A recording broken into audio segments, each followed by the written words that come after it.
Gonna go live here on the gram too. Check my connection here. I got two phones, one for the gram and one for the book. I am no Kevin Gates, and I'm definitely not a singer. Well, what's up, everybody? Happy Friday. For most of us folks in sales, that don't mean shit because we got stuff to do on Saturday anyway. Let me adjust this up a little bit. That means we got shit to do anyhow, so it doesn't really matter. But I want to share with you a lesson, right? A lesson that I think a lot of you are it's gonna piss you off, and those are the best lessons, right? The best lessons are the ones that make you mad. See, Facebook meet the gram meet Facebook.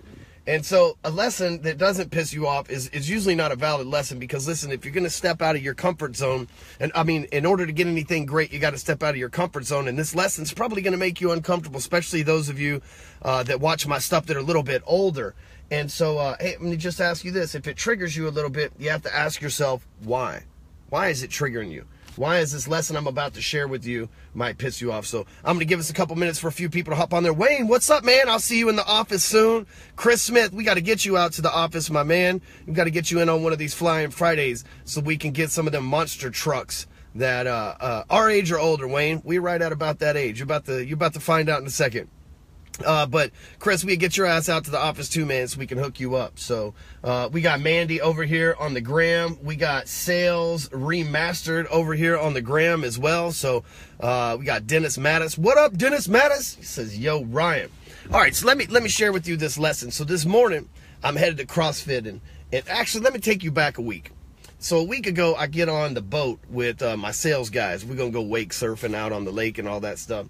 And I tell them, man, they always listen to some fucking bullshit music, right? Like, no offense, guys, but you fucking taste the music, it's questionable.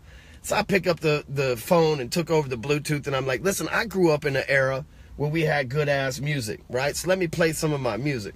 Well, anyway, this morning, I'm reflecting on some of that good-ass music, and I'm listening to Jay-Z's Reasonable Doubt album, right? Hit the like button if you ever listen to Reasonable Doubt. Right, hit the like button. Give me some hearts if you ever listen to. If you a Jay-Z fan, give me some hearts. Right. So here's the thing. I'm listening to it, and the album was made in 1996. Okay, so that's 21 years ago. And in 1996, on the very first song on this, like if you listen to the album, it's like this like, you know, Cajun or Puerto Rican dude or whatever, and he's like, "Dígame, you want to fuck with Jay-Z," right? And he's like saying this whole thing. And then the song comes in, "You Can't Knock the Hustle." Now, you know that's the shit, right? When Can't Knock the Hustle came out, motherfuckers were like, oh, shit, man, right? It's still fucking, they don't make that mumble bullshit, man, fucking, all that shit ain't fucking got nothing on that stuff, right? So check it out. So I'm listening to it, and on the first verse, Jay-Z says 6 digits and running. I'm going to let that sink in for a second. In 1996... Jay-Z said that he had 6 figures. All right, that's only 21 years ago. We know that now Jay-Z has 10 figures, right? He's a certified, him and his wife together, certified billionaire. No way, any way you split it up. Assets, money, businesses, records, say he's a fucking billionaire. In 21 years. Now, some of y'all been making 6 digits a year for longer than 21 years. But why is it that Jay-Z, a dude that came from the Marcy Projects, this uneducated, that has no fucking Harvard experience, he has none of that shit. Why is it that a guy like Jay-Z can go from 6 figures a year or whatever he's making at the time? He's talking about 6 figures. Now he's talking about billions in just 21 years.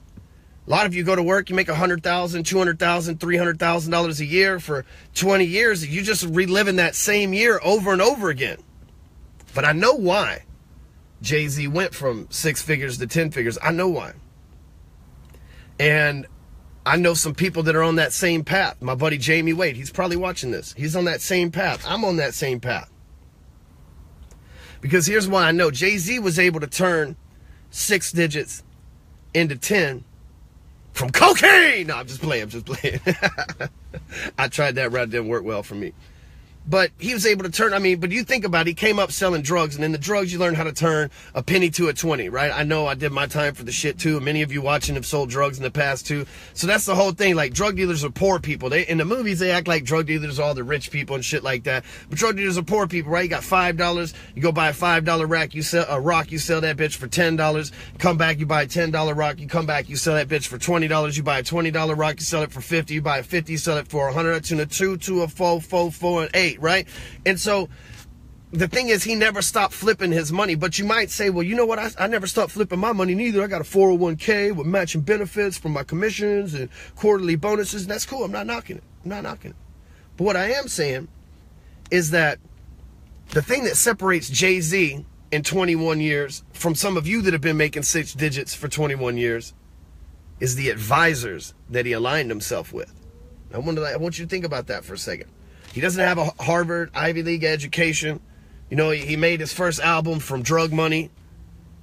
And no matter how cool the fucking kids try to make it, there's not a lot of fucking rich drug dealers running around. A lot of people talk this shit on the rap albums and stuff like that. Look, I done been to federal prison, I done been to state prison, I done met some of the biggest drug dealers in the game. I know them, and it ain't like what you fucking think, man. It ain't like all that Maybachs and shit. Most of that shit in the rap videos and stuff's rented anyway. I'm just spitting the truth. Whether you want to fucking hear it, and you can argue with me all you want, but I'm just telling you from personal experience, right? I don't care what people say, I'm watching, because I know. But the difference is Jay-Z with no education gets out of a poor man's game, the dope game, and figures out how to turn himself into a billionaire legally. Why? Because he hired and surrounded himself with the right advisors. You see, the first thing that I learned was how to do financing through a bank, right? I did mortgages. Then the next thing that I learned was how to buy real estate. So I started applying my financing knowledge to buying real estate and then selling my real estate. Then I learned this internet marketing gig. So then I learned how to leverage the internet to be able to buy real estate, which we're doing all the time now. And again, every time I'm doing something, I'm not letting that money sit around. I don't have a Rolex on. Look at my wedding ring. That bitch is a piece of rubber. It's literally a piece of rubber. It costs like $10. I'm sitting in a Ford F-150, you know, and the reason why I share that stuff with you, I don't have a 20,000 square foot house, and I'm not knocking any of that stuff. I'm not there yet. I'm trying to turn 7 to 9. That's my goal. I've already turned 6 to 7. Now I'm trying to turn 7 to 9. Once I get to 9, I'll decide if I want to put in the work to go to 10. But here's the thing. I've surrounded myself with the right advisors. Yesterday, I talked to somebody about infinite banking and premium financing. So that I can lower my tax exposure and be able to build something based off the bank's money in the first place. This is how, but it's because I don't know how to do that stuff, but I've surrounded myself with the right advisors. And so the thing is, this is how you build wealth. This is how you go from making, when Jay-Z said 6 digits, he could have meant $101,000. You don't know that. I don't know that. We weren't looking at his bank account at that time. But what I do know, is that Jay-Z managed to go from the 6 digits he was rapping about. And he was proud of those 6 digits. I know I was in 2003 when I hit my first 6-digit year too. He was proud of that shit. Now he's proud of being a billionaire. On his last album, he's talking about you on the phone holding money to your ear. There's a disconnect because we don't call that money over here, right? Like he's telling people now they got probably 100 grand in racks in their hand that ain't real money. Because he's consistently flipped his money. He's consistently invested his money. A lot of you consistently invest your money in Xbox games and fancy swimming pools when you weren't ready yet, right? You 28, you're making $100,000. You start buying swimming pools and Maseratis and shit. You ain't ready yet. And by the time you're 38, you owe all this money on mortgages and houses and swimming pools and shit like that. And then that's how they get you. That's how they get you on this planet, right? They put you in debt so that you can never save money to break the fucking mold, to be able to have the money to make your own rules. Because here's what I know about Jay-Z and Beyonce and Donald Trump and Tim Cook and any other billionaire that's out there right now is they make their own fucking rules. And so here's the thing, the government, the system is designed to make you follow these rules. And if you have 100 million, 200 million, $1 billion, you make your own fucking rules at that point. Everybody's for sale, and you could buy as many motherfuckers as you want when you're rolling on that level, and they know that. So it's the system's job for you to make that 100 grand, and you, the average person, me, the average person, not be able to flip that money from 6 digits to 10, because then at 10 we make our own fucking rules, and that's not good for the government. That's not good for the system. That's not good for the status quo. You hear what I'm saying? But what is going on is We have that ability in front of us, and if you don't fall victim to that system, I see some of the sales guys that I've worked with over the years, clients and employees, and what happens is they get to making $100,000, $200,000, but they're buying all sorts of shit, you know? They're buying all sorts of shit that they don't need to entertain themselves because they need to feel fulfilled from the work that they do, and I get it. But at the same time, what's available now when you're 28 years old will be available when you're 38. You'll be able to afford it easier. You'll be able to enjoy it more, and you'll have flipped your money from 6 to 7 by that point. That'll be your reward from flipping to 6 to 7, and not just your reward for all your hard work. You see the thing there? Now think about this for a second. We got a guy. I'm going to take you back to the original premise of this video, but we got a guy, Jay-Z. He's got everything in the world against him.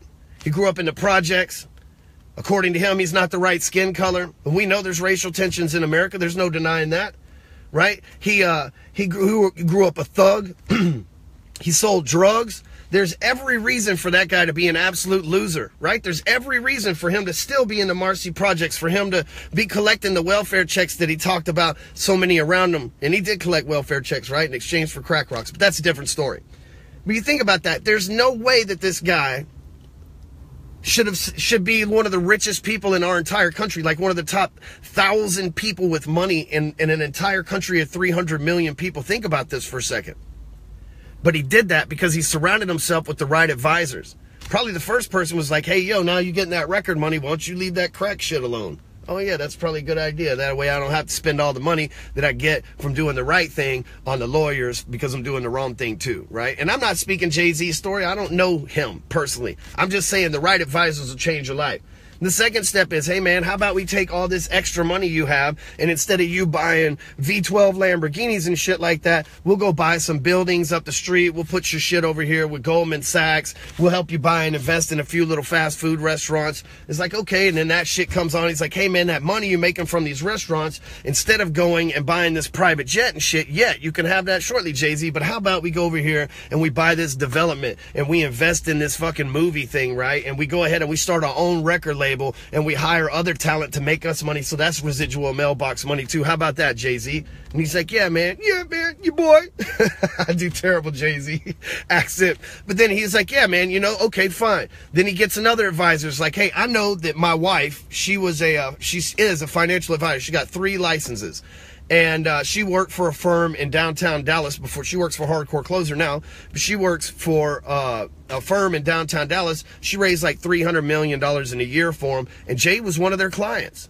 You know, Jay had invested in some of the businesses in the portfolio, some of the privately held businesses. There was a jewelry business that he invested in, some other stuff. I'm not supposed to, like, you know, I don't know. She didn't tell me like the story. I just know he's a client, and then there's an article online that says what he bought through them. So it's not like she was divulging information, just so that we're clear. But I'm saying, like, he's got the right advisors, because I know homeboy that she worked for, that my wife worked for, his net worth is listed in Forbes at $1.3 billion. Guy here in Dallas. And so you think about that, their hedge fund's holding, I don't know how many billions of dollars. I think it was like 21 billion when she left. And so he's got the right advisors around him. And that's what I'm trying to do too. I know that in order to get to the next level, I don't have an Ivy League education. I sold drugs. I don't know how to do stuff. And I'm not saying I'm Jay-Z, because I can't rap for shit, and not that many people like me. But what I do know is that in order for me to go to the next level, I got to get good at flipping this money. I got to get good at getting the right advisors around me. I got to get good at listening to people that talk about, you know, at one point you talk about making all this money, and then at another point there's a shift that happens. You start talking about minimizing your tax exposure, right? Not evading taxes, not getting in trouble, and not doing anything illegal. But I mean, shit, corporations really don't have to pay as much taxes as individuals if you do this stuff right. Hence why I was talking about premium financing and infinite banking with my guy yesterday. And so these are the things. So here's the thing. If you're making 6 figures a year, and you tell yourself, damn it, man, I'll never be a millionaire. What in the fuck am I got to do to become a millionaire? A millionaire is not going to come by saving those 6 figures a year. It's not going to happen, right? You're going to spend that. You're going to go and buy all this other shit and everything else, the things you've been doing. But what you got to do is you got to start investing, right? At first, go open an E-Trade account, put $1,000 a week back. You won't miss that shit. If you make $100 grand a year, you will not miss $1,000. Plus, you can do it pre-tax. You can put it in an IRA, but you can talk to a financial advisor about all that shit. But you will not miss it. Put $250 to $1,000 a week back. You won't miss it. You make 200 grand a year, you will not miss 50. You won't, especially if you do it right and you get the right kind of portfolio. You put it in there pre-tax, Matter of fact, it'll benefit you to do that. You get some money saved up, you got enough to invest, start buying a business this week. And I got a meeting with an associate of mine where we're looking at buying a supplement business. It's only going to cost me $65,000 to take over almost $1 million worth of inventory because somebody's got some stuff that they need fixed out. See, if I didn't save my money, if I had a Rolex on for $65,000, I'd be trying to pawn it for $35,000 and go try to do something else, but I saved my money, so I got that. And it's no big deal. It's like, hey, man, 65 grand, that sounds like a win. How fast you think we can move this inventory? But that's what I do. I sell shit, so it shouldn't be a problem at all, right? So I'm going to leave you with this because I got to go to my appointment in here. 21 years later, from 1996, when Reasonable Doubt came out, 21 years later, the guy's worth over $1 billion. Started out with 6 figures and was proud of it, just like you are right now, just like I was when I was doing that, just like I'm proud now at 7, and Jay-Z would still say that's not money. But the difference is you got to find the right advisors, you got to surround yourself with the right advisors, and that your wealth is not going to come from that 100 grand. It's going to come from the excess that you save and invest. So y'all have a good day, have a good Friday, and I'm out, Facebook and Instagram. Later.